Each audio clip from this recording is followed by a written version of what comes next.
physician yesterday. And then like 5 other people. So it's probably best not to use worry.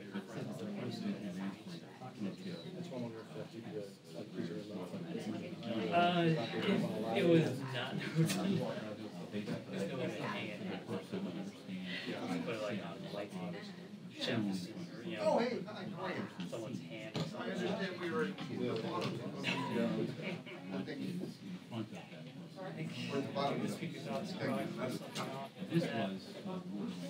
This was. Yeah. Whatever do you mean? Ceremonies can be big. For sure.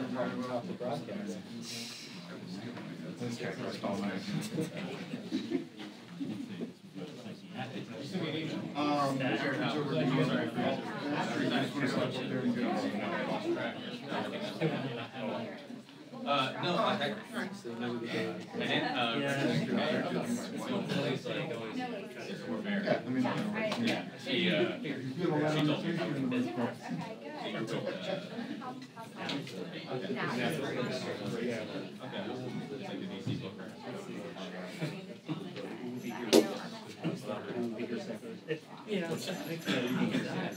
yeah, no, I've done a few like I don't yeah.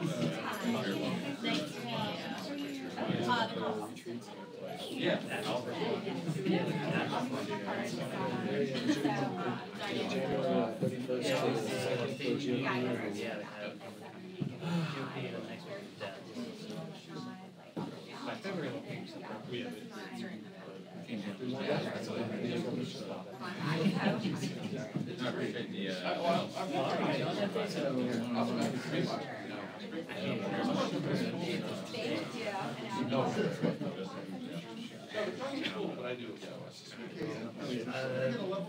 bunch of friends got Thank you.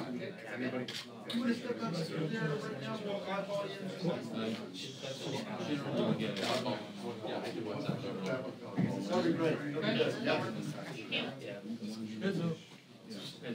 Sorry.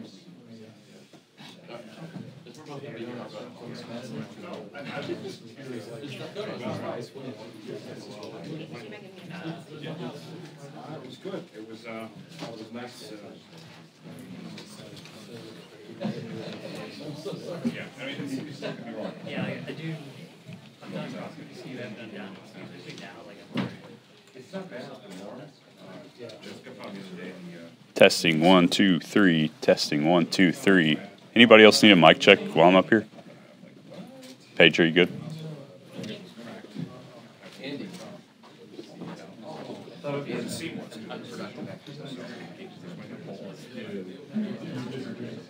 No, I don't. I don't know. Well, remind me what you said. I said. No.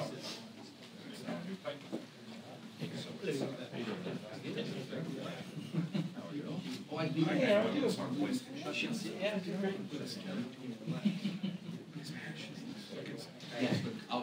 I'll ask you.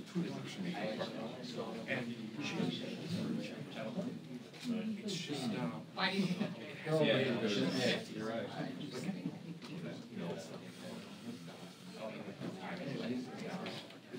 wrong. Unfortunately. I'm sorry. You can't. No, I'm not today. I hate to say it. It's not enough. No, because we made the JPEG.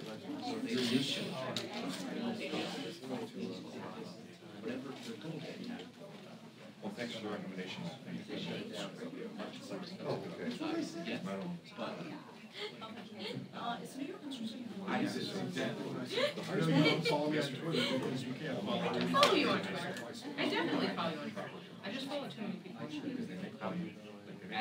Pay attention. Plus, you're higher profile. We don't want it's like pure rubber, then stainless copper, and stainless steel. So the whole thing. Casey never forgets. Yeah, no, I don't. NGW. You're Andrew Taylor. Yeah, I follow you. There it is. That's our interaction right there.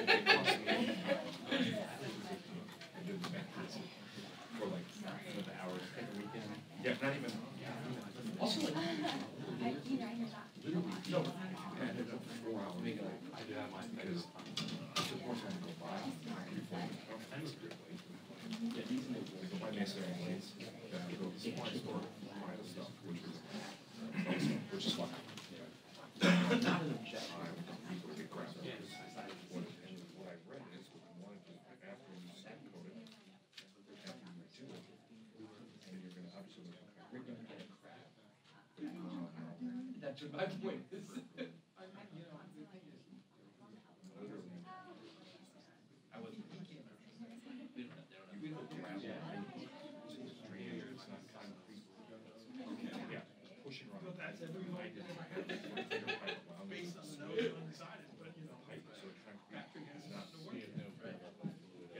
They jump. They felt like that. The crazy green, it smells like it. It's so strong, but it truly welds it. And I was running today.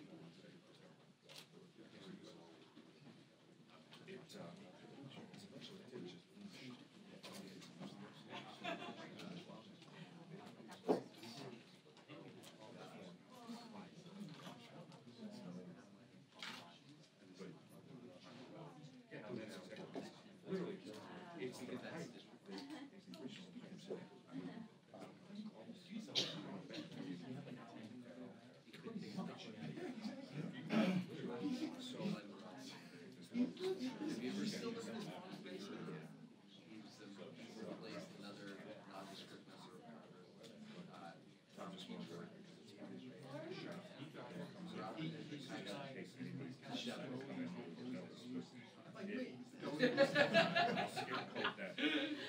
gray hair. 2 inch represents, yeah, and we call it day, and we box it in, one time it's good. Here's the thing. I do, in the back, I have outside the cellar, basically. Don't worry about it.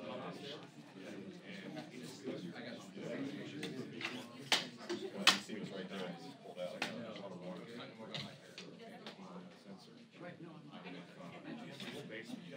Kitchen sink water.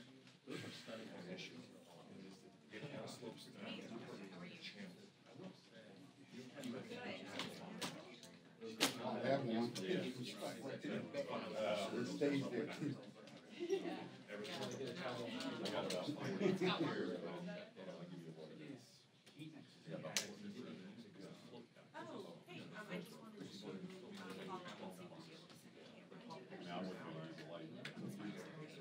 You are still getting.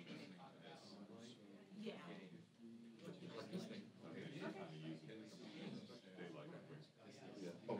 Well, yeah.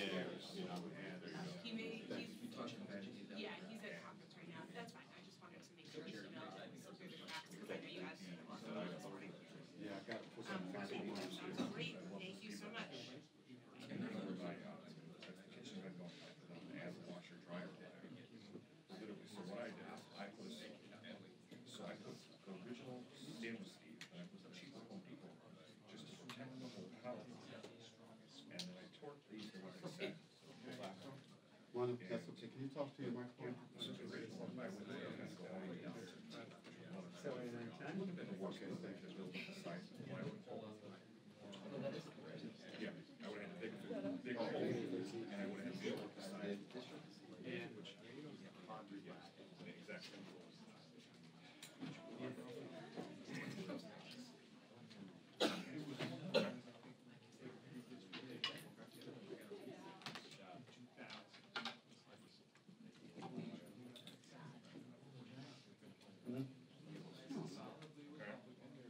This one was. So I don't know what's the armrest for it, so it could be cold today.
They told me from the state, the other thing is line. Gallery. 444 CCs. I didn't have time to call it.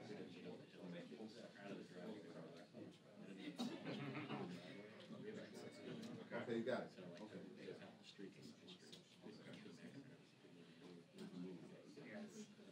This question, I don't think he's doing a lot of stuff. He moved on. Okay. Yeah, that's funny. You want to answer All right. the judging all weekend?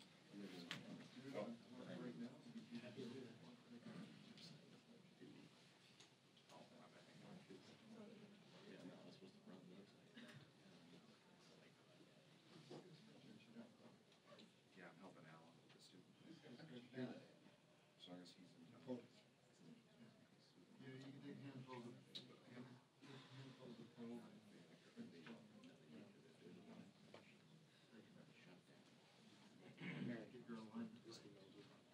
yeah. You're right.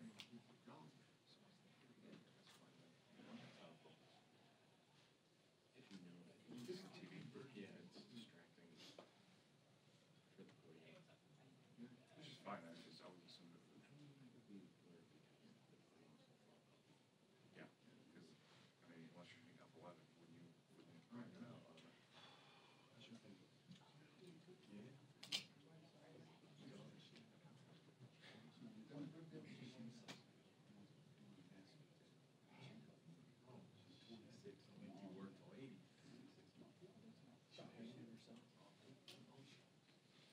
Sun's out, he's done, and Where? oh yeah, that's right. School shooting French fries. Picked her up. University of Missouri, Kansas City.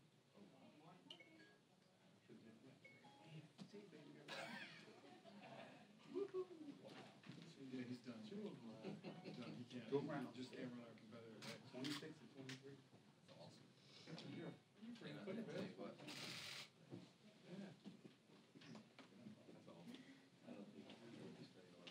Heads up.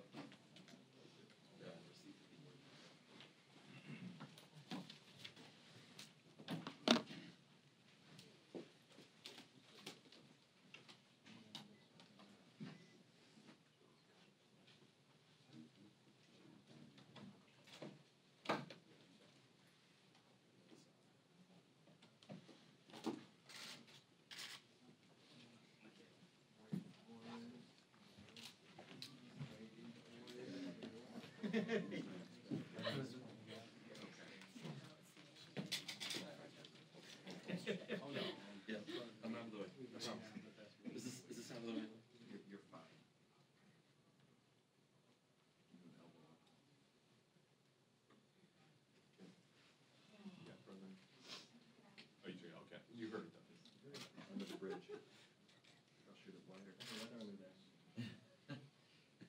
It's Dark. clear. It'll point to you.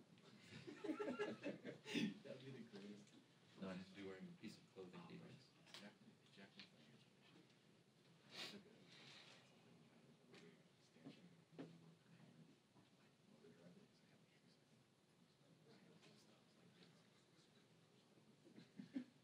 Well, didn't he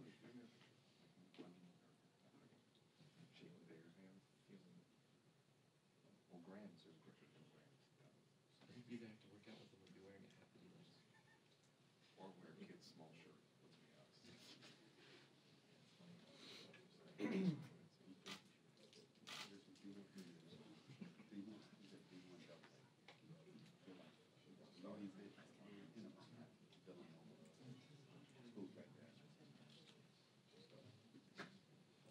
She just got picked up, so I mean, she graduated from Casper. Yeah, she does drive. She did help. She's like, wow.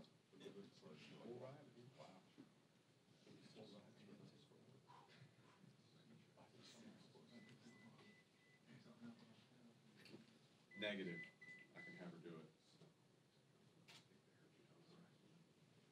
She can. I asked her. She can. Hey, Kayla. They want you. They're trying to talk to you. Put your stand by. I know. They're just. Just talk to her.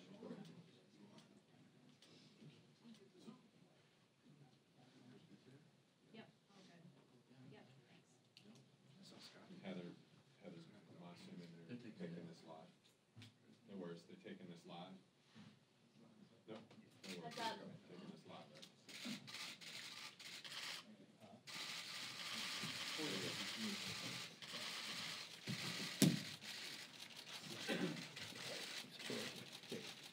Hi, guys. Good morning, everyone. Because of the Tax Cuts and Jobs Act, we continue to hear more good news across the country. Americans are optimistic. They're confident that they are going to see better, higher-paying jobs.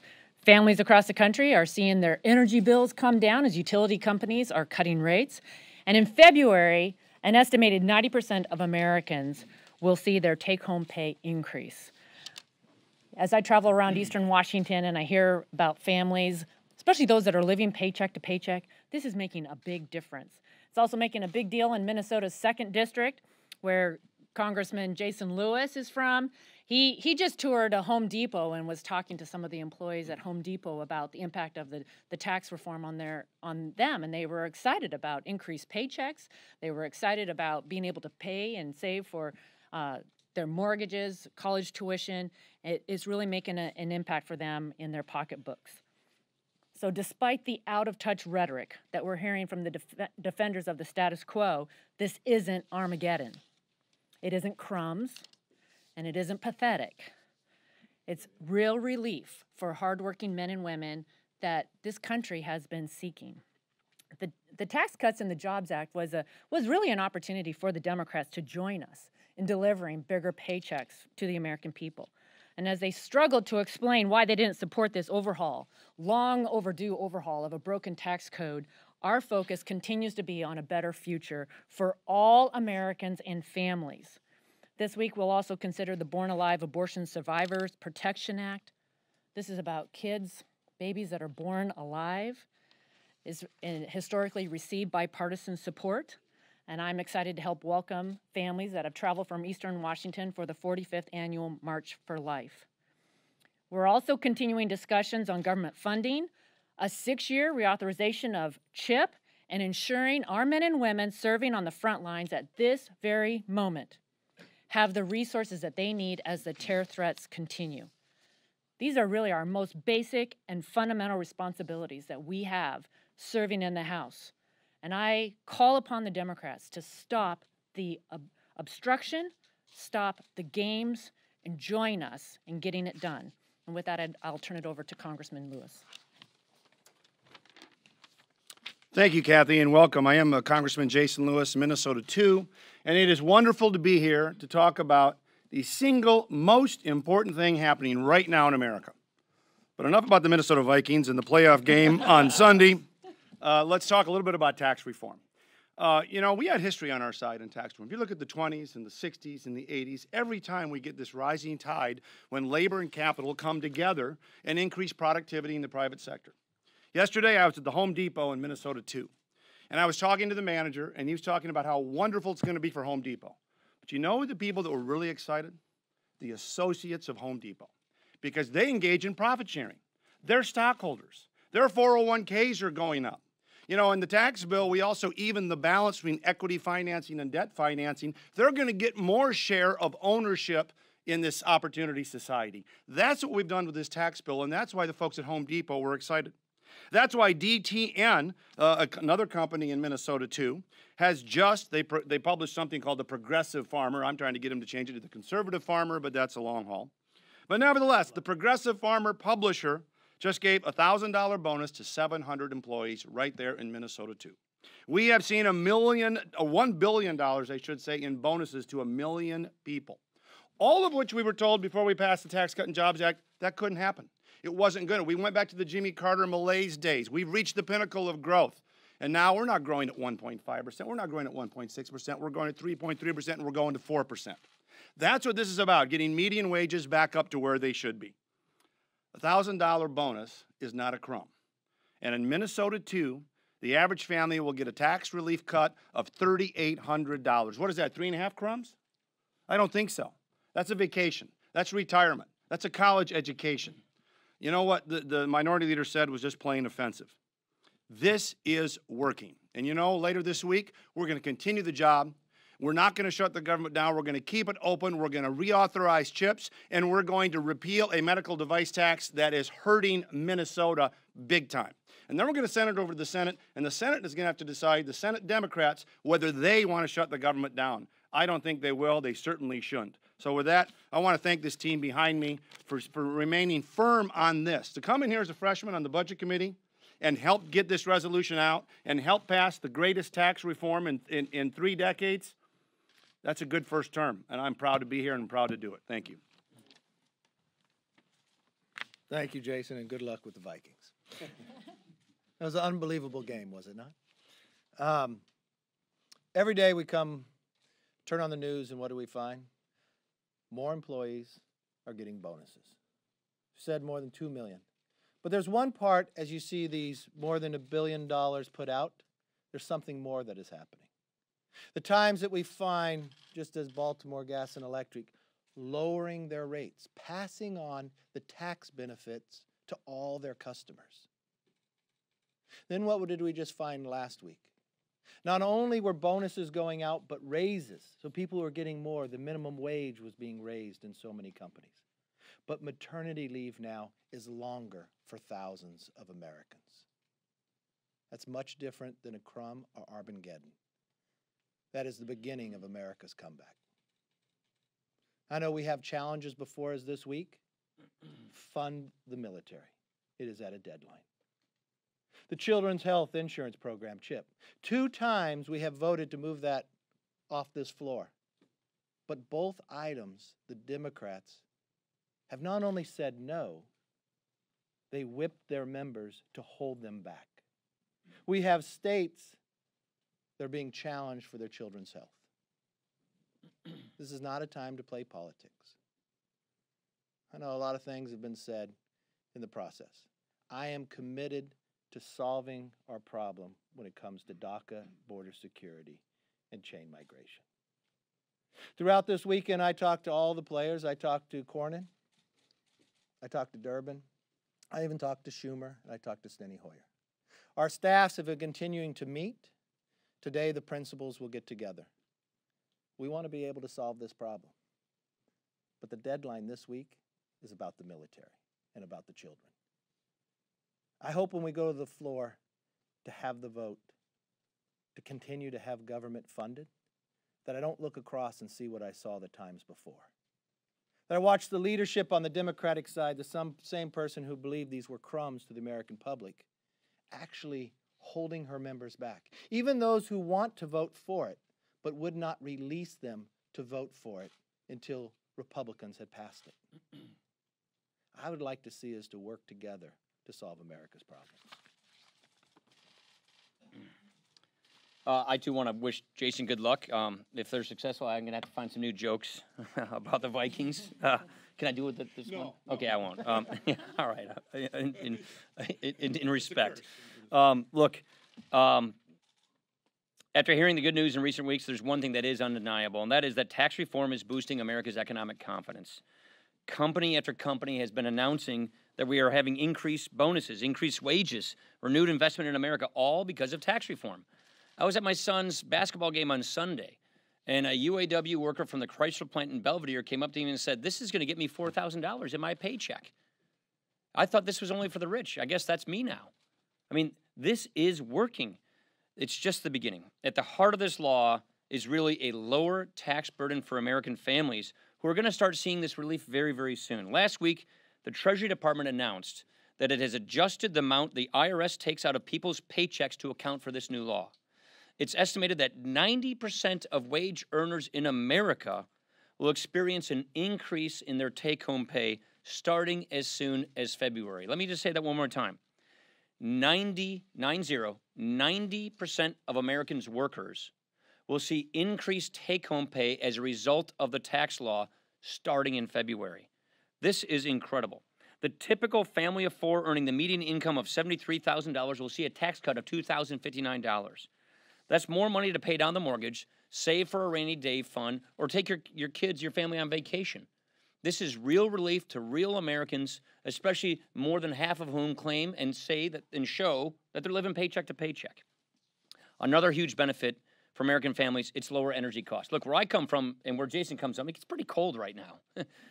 Your energy costs are very high. And what we're seeing is all of these utility companies are now saying they're passing through the tax savings onto their ratepayers. So if you're low income, if you're living paycheck to paycheck, if you're having a hard time just heating your house, this is real relief that's real tangible. So we're seeing evidence that the tax bill is working in so many ways. Lower energy bills, bigger paychecks, more jobs, more bonuses, maternity leave. This is exactly why we did this, so that we can improve people's lives. There's one more point, and Kevin mentioned this. According to the Pentagon just last year, we lost more American military members who died in training accidents than we did in combat last year. And we have combat across the globe. These deaths may have been preventable. And it all points back to the deterioration of our readiness and our military resources. Funding for modernizing the Army has been cut in half in just the past 8 years. Navy sailors are putting in 100-hour work weeks, and less than half of their aircraft are capable of flying. The number of fatal accidents or those resulting in the loss of aircraft for the Marines has doubled over the last decade. We have to reverse this trend. We have to stop putting these lives at risk, and we have to fix our national security. And that's why it's baffling to me that Democrats would be willing to block funding for our military over unrelated issues. I used to think that the Democrats thought the S-chip bill was bipartisan, that children's health insurance is a bipartisan bill. This was written by Republicans and Democrats. We've passed this extension twice this year. We're going to be bringing it to the floor again this week because real deadlines are occurring this Friday. And the real deadlines that occur this Friday are our men and women in uniform and children's health insurance in many states that will run out of money. And so that is why it's unconscionable to me that they would block funding for our military or cut off funding for these states that really will lose their funding for CHIP by playing these political games and tying them to unrelated issues. Questions? Could you just give us a general timeline for how you see the immigration debate playing out? Obviously, it won't be done this week before the spending deadline, but do you see March as the deadline? Or Look, I think that's the deadline we're all operating on the March, what is it, March 5th, I think? But look, these are talks that are occurring in earnest. We want to fix DACA. We want to fix DACA in a balanced way so that we don't have the same problem down the road. That's just pure common sense.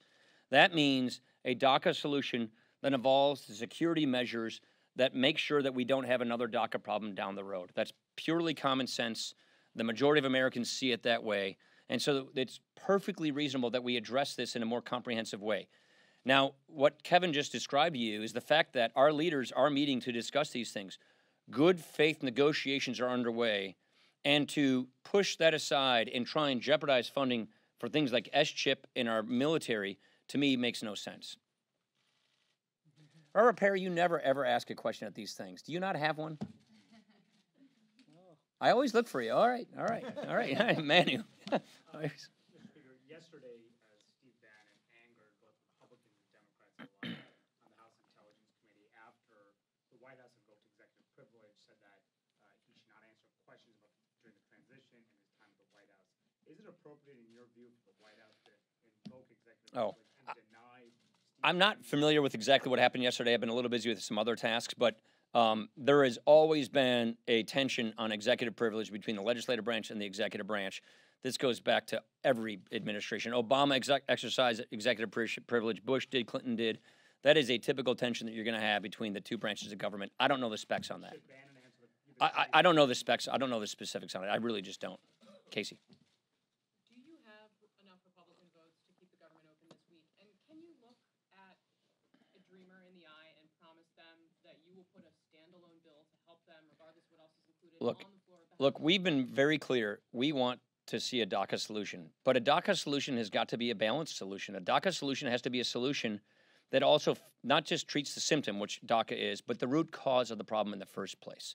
I feel that it makes no sense for Democrats to try and bring us to a shutdown, to try and cut off CHIP funding for the states that are running out of money, like Minnesota and Washington and Kentucky and other states.